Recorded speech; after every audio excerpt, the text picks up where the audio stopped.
Hi, it's Fiestaro. Okay, so Virgo placements. Okay, so this is your mid-October love reading. Okay, so before tayo mag-start, kung hindi ka pa nakakapag-subscribe, please do subscribe and hit the notification bell para lagi po tayo maging updated sa mga mangyayari pa lang. Okay, and don't forget na mag-follow sa atin pong FB page, and kung meron pong tanong pagdating sa private reading, message lang po tayo sa atin pong FB page for more info. Okay? And that's Fias Tarot. Yeah.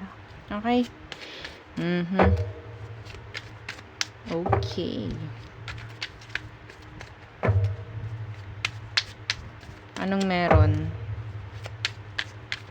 Anong meron sa mga excuse me, Virgo? Energy. Virgo. Ooh, peace. Peace. Balance, harmony, friendship. Okay.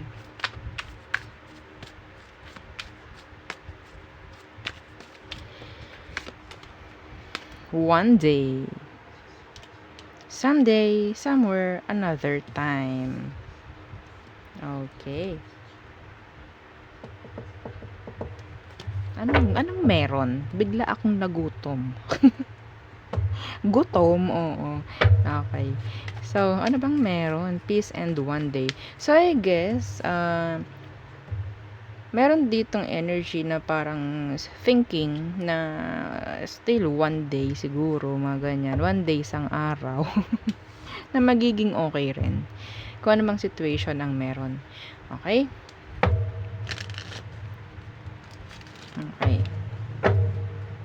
So, tingnan natin. Who is the person on your mind, Virgo? Sino ba yan? Ating kalkalin. Kalkalin! Okay. Anong meron sa kanya? Anong meron dyan sa taong yan? The King of Cups in reverse. Pwedeng water sign. Cancer, Scorpio, Pisces. Okay? So, the King of Cups, this is someone who is emotionally immature. Okay? Yes. And may chance rin na naging selfish itong taong to pagdating sa'yo. Okay? Some of them hindi sila available emotionally. What's with the King of Cups in reverse? Yeah, the Two of Swords.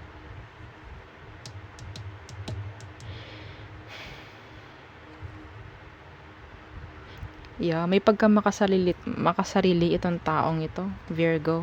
Pwedeng air sign, water sign. Okay? Ang decision niya palagi sarili niya. Yun ang specific. Ang decision niya palagi is para lang sa sarili niya. Okay? So, ano bang meron? Okay, pagdating sa situation ninyong dalawa, anong meron? The Seven of Wands. There is tension. Okay, may pag-avoid dito. Why? The Page of Swords. Okay, so I guess may tension or sabihin natin ina-avoid yung conversation. Okay? Parang, ayoko muna makipag-usap sa'yo. Okay? Parang, some of you pwedeng bumitaw na lang din eh. Hinayaan na lang ito. Yes. Isa pa. Yeah, the Four of Swords in reverse. Parang, okay, kung hindi ako makikipag-usap sa'yo, siguro makakaalis ako ng mas mabilis. Parang ganyan, mas makakalimot ako ng mas mabilis. Parang ganun. Okay? Some of you, may third party. Yeah, some of you. Parang hindi na lang pinilit. Kung hindi mo ko gusto din, hindi rin kita gusto. Ayokong ipilit yung hindi pwede. Yan, okay? Oops. Yeah, the Knight of Pentacles in reverse. Okay, so pagdating sa emosyon, the Knight of Pentacles in reverse. Emosyon niya. Okay? And the Fool. Oh! Nakakaramdam ako dito na itong taong to is sabihin nating malungkot. Nandyan yung parang sabihin nating may panghihinayang, ganyan. Okay?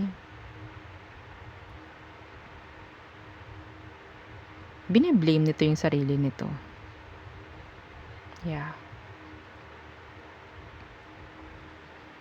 Kung hindi niya nagawa ng tama, kung ano man yung dapat ginawa noon, nandito yung pwedeng bine-blame niya yung sarili.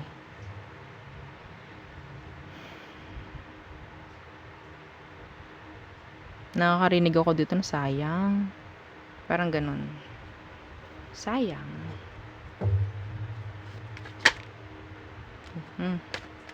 Okay. Some of them, emosyon niya pagdating sa'yo is, kung hindi kayo nagkakaroon ng connection ngayon, feeling niya napaka-free niya. Pero hindi minsan naiisip ng taong ito, ang laki nung nawala. Ang laki nung nawala. Kasi naging mali yung decision. Kung ano mang naging decision niya. Okay?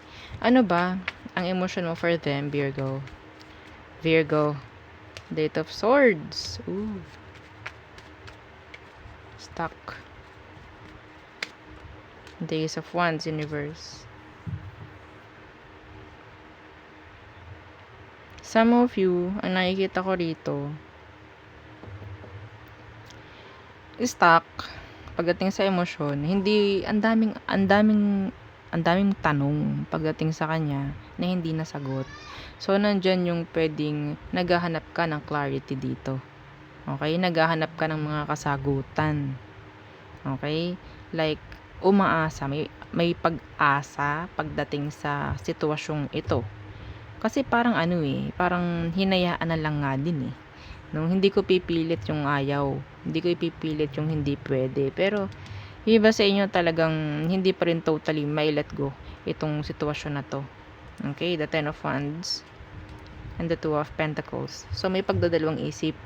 Okay, parang nandito is, hanggat hindi ko alam kung ano ang emosyon, kung ano ba talaga ang meron sa atin, hindi ko ibibitawan to or mahihirapan akong bitawan. Pero kung alam ko na, kung ano talaga, parang ganyan, kung diretsuhan tayo, parang ganyan, sabihin mo sa akin, ayaw mo talaga, like that, clarity, yan, mga ganyan. So, makaka-move on ako ng mas maganda. Emosyon nyo, pagdating sa kanila, is parang napepending, napepending, na di-delay yung pag-move on ng iba. Yeah. Clarity. Yeah. Hoping. Okay?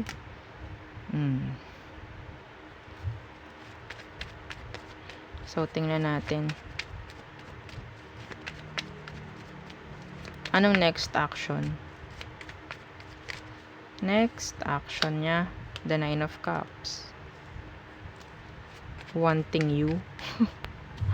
Okay. Yeah. See? Itong taong ito, pwedeng may chance na mag-offer ng new beginning. Okay? New beginning, yeah. Meron pang isa, the Ace of Cups. Pero,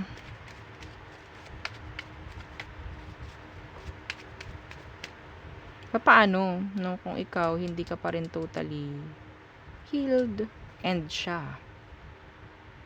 Okay? Paano yun? This is a repeat kapag nangyari to. Next action siguro ng taong ito is to heal. Okay? And focus sa new things, I guess.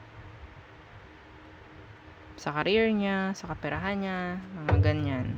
Sa mga bagong bagay. Anong outcome nyo? Outcome. Virgo. The Six of Wands. Attention.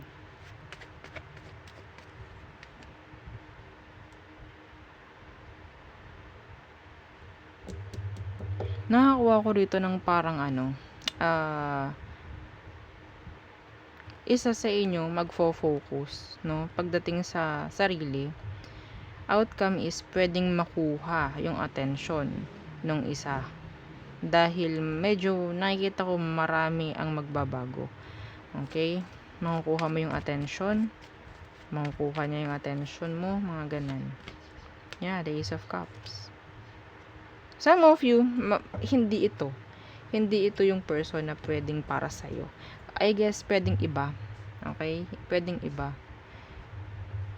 So, siguro, kung itong taong ito is mag-offer ng new beginning, pwedeng ikaw is, sabihin natin nakakuha na ng ibang attention from other.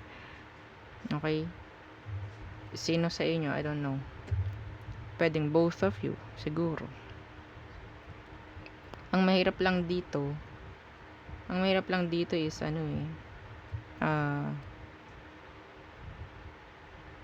hindi nag-focus sa healing tapos pupunta agad sa another connection.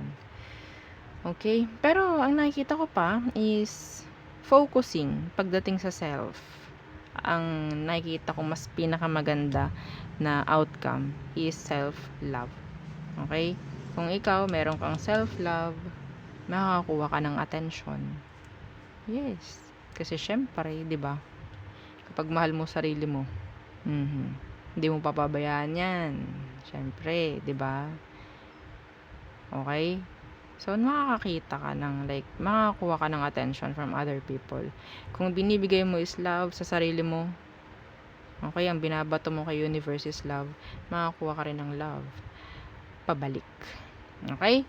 So, tingnan natin this is peace and one day. Balance, harmony, friendship.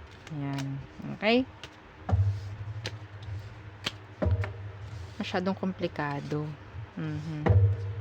Ang komplikado nun. Okay, Virgo. All signs. Aries through Pisces.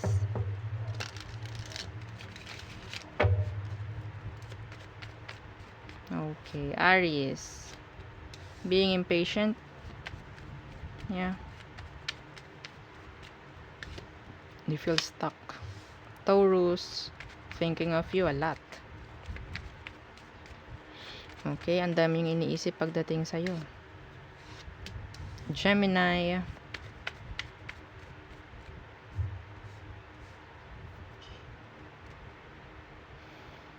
Some of you may makikita ka ng katotohanan pagdating sa Gemini na to na pwedeng hindi lang ikaw ang ini-entertain. Cancer, player, walang pagbabago. Okay? Leo, they're stalking you after the separation. Virgo, okay, so open pagdating sa pagbabago. Yeah.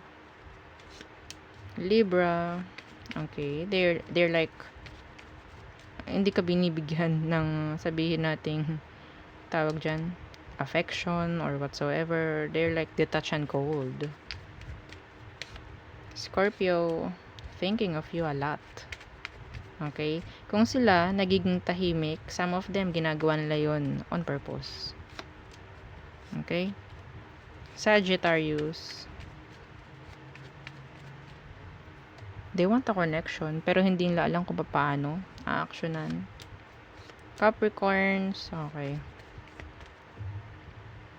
hindi nila magawang mag-offer ng cup of love sa'yo. Aquarius, they're healing. Pisces, confused. Or sabihin natin, kino-compare niya yung sarili niya sa'yo. Okay? Pwedeng ikaw may pera, siya wala. Or siya may pera, ikaw wala. Parang ganyan. Parang yung pera ang ang basihan. Okay? Pera or stability ang basihan ng pakikipag-connect. Okay? So there, yun ang ating reading for you, Virgo placement. So thank you. Bye!